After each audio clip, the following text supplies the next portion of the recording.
Hold tight. This is a bit of a personal one. But those who know me are aware that I'm a big believer that something has to be done about our ever-increasing mental health crisis, and I really think that talking will help us fight this. I also believe that this is something 13-year-old me could have done with hearing. Maybe then she would have thought she was worth more than discipline. And it feels particularly important to talk for its Mental Health Awareness Week about the subject matter of which most won't speak. Yet it's everywhere.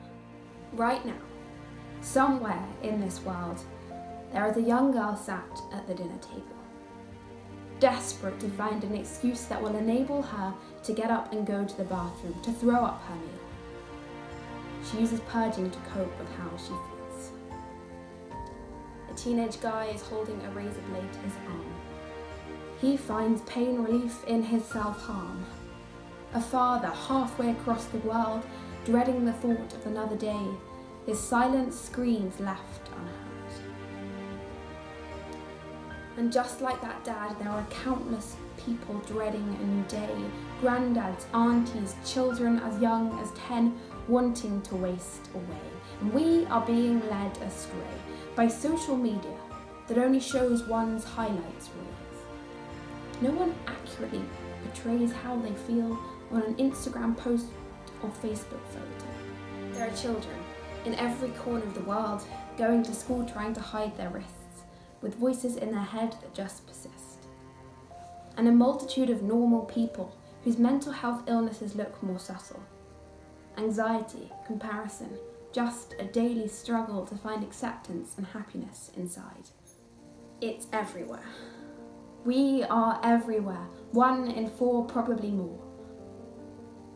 I know that you know at least one person suffering if it's not you. So why do we still face this stigma and feel quite so alone?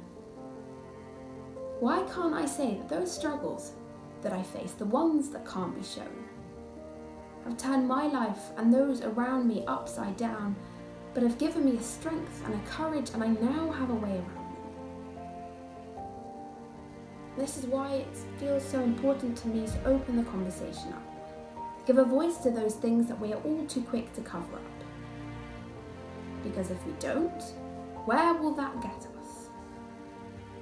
An only worsening situation that in years we will discuss. Why do we not act sooner? Let's break away from the sugarcoating. Our hardness of steel continue a trend where it's okay to share how we honestly feel. Take the mask off and all we use to conceal our feelings. Reach out for help and not to be afraid of sharing our feelings. We will all experience bumps in the road, and sometimes you'll have a heavier load to carry. Some point in your life you may go into therapy or take antidepressants. You may face such struggles and difficult lessons. It doesn't make you mad or crazy, simply human, and I want us to remove this illusion. And just like someone would share when they were off to the dentist, why must we feel we need to cover up when we go and see a therapist? Because of fear, of judgment and shame? Which frustrates me, that they feel like they will be judged, as is the path that so many of us have trudged. And personally, I feel so lucky to have found my voice and acceptance of myself, that I don't feel like I need to box up my feelings and put them on a shelf, but can be my open and honest self, who says there's often a struggle in my head, but it's better than it's ever been, and I can look forward to a life ahead. Whether your difficulties are here and now or in the past, I want you to know that they don't need to be masked, that they're complex mental health struggles which don't discriminate people from their troubles. And I'm sorry to rant, but another thing that really frustrates me is that no one talks about the gritty, mundane, life-changing work that goes on in support groups and therapy. The tears in talking fear and bravery.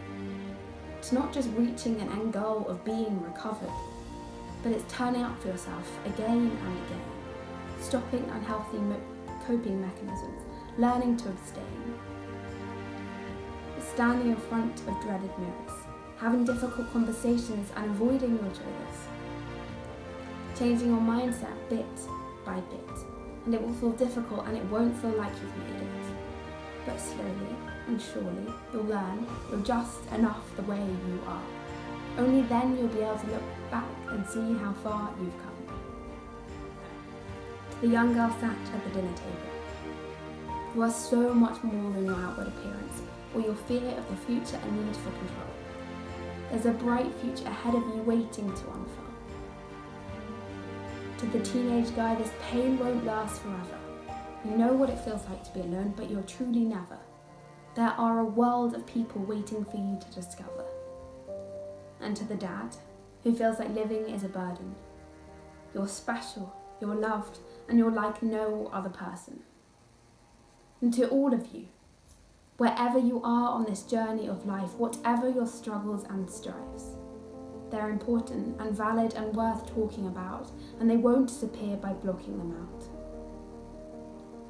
So my message to you all, be a little kinder to yourself and others. We are often unaware of the pain they face and what they suffer. Try, even if it's just for me, to honour your emotions. Help us stop this stiff upper lip motion. Talk to your friends and family about whatever it is that's troubling you. I wouldn't be in the least bit surprised if they're feeling it too. You're unique and important, and the pain you're feeling, I promise, is temporary. There are so many better times ahead for you to see. Hold tight. It will all make sense one day. Thank you.